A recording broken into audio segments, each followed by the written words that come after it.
Okay, thank you.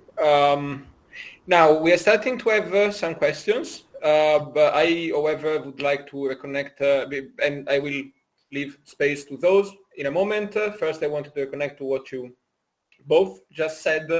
Well, not to everything because it was a lot, but one aspect in particular, we started talking about achievements, about results, about what can be obtained for the people, for society, and various venues to approach these achievements. And I guess from our perspective, as specifically as Sinistra per l'Ukraina, as Leftist for Ukraine,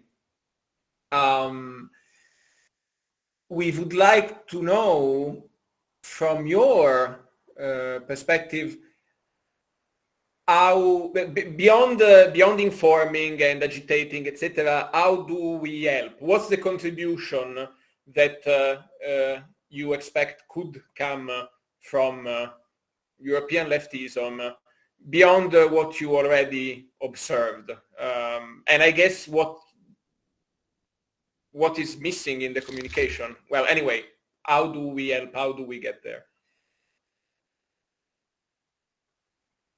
I know it's not an easy question, but it's something we should discuss to an extent. Yeah, our list is just so long that probably we need some. Yeah, I mean, I would say just a couple of points, and then probably my colleagues, comrades could add. Things haven't changed that much, from the beginning of the invasion. First of all, the question of the weapons is still as important as before, and there might be, an illusion that, okay, Ukraine is being supported that much, and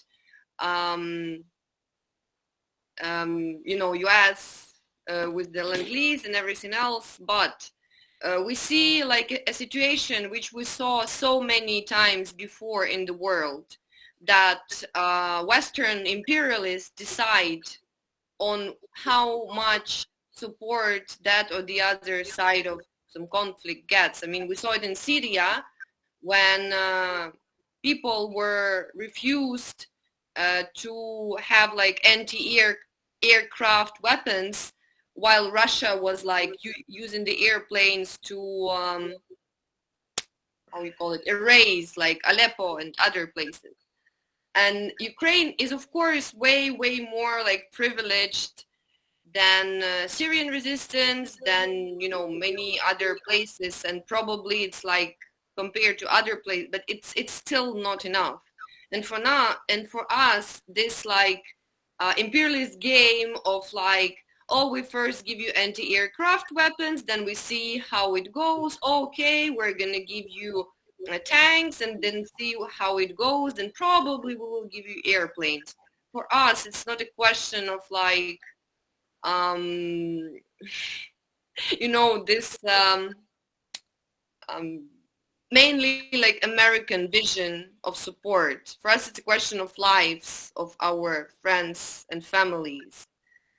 Just the example of the air defense systems, people who live in Kiev, and many of our activists live in Kiev, when we finally got like proper air defense weapons from the US, the Patriot system, probably you've heard about them, we like lives of our activists changed, because the attacks from Russia, they're the same as the last winter, but now the air defense works way better, and it means that we have electricity, it means that less people die, and so on and so on. So I think the question of weapons, I mean, I know that people in the room share this idea, but it's still important, to go on with this demand.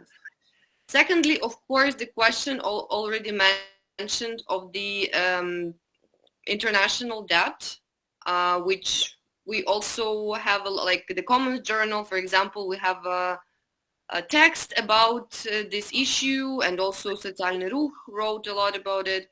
Also now there is the whole discussion about recovery, and also I could recommend to read last article of Yulia Yurchenko on Commons website about how the recovery plan, how absurd it is. And it's important to also speak about these things in Italy, for example, because we are taking European money for this recovery, and like European actors, they're those who are going to write recommendations for Ukrainian government. They're those who are going to like lobby one or the other kind of, vision. Of course, rights of Ukrainian refugees, though, as we know, Ukrainian refugees are more privileged than other groups of refugees, but it doesn't mean that like they need less support. It means that it's so important to join like different groups of refugees, and it's something which could be done by left-wing groups.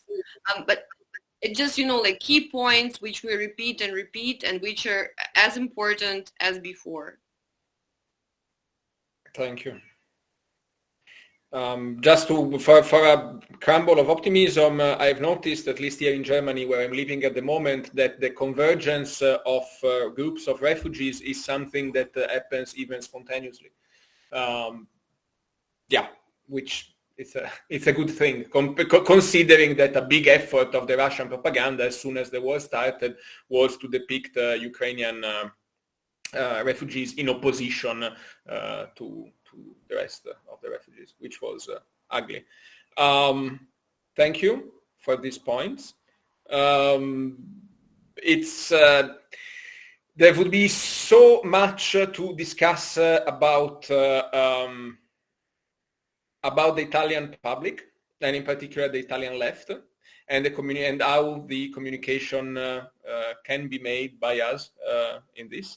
But I think that should be left for another time, because it will become talking about Italy rather than talking about Ukraine. What I wanted to ask you then, to follow up on this, and then we can start replying to the questions in the chat, would be,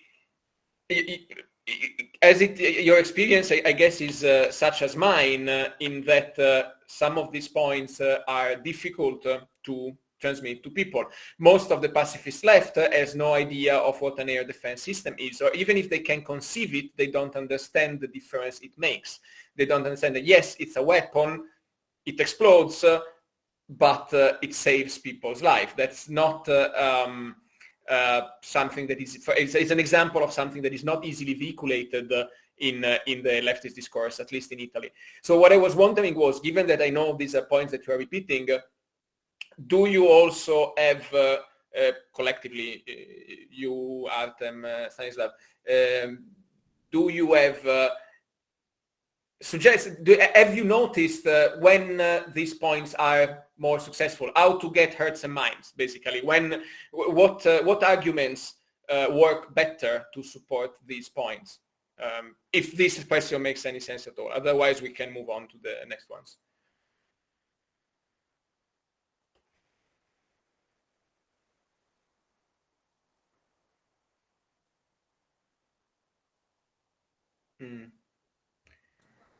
Yeah, I think the most important thing that you just from the start to establish your points very clearly and what you are going for, and try to unite people who you agree with and who agree with you.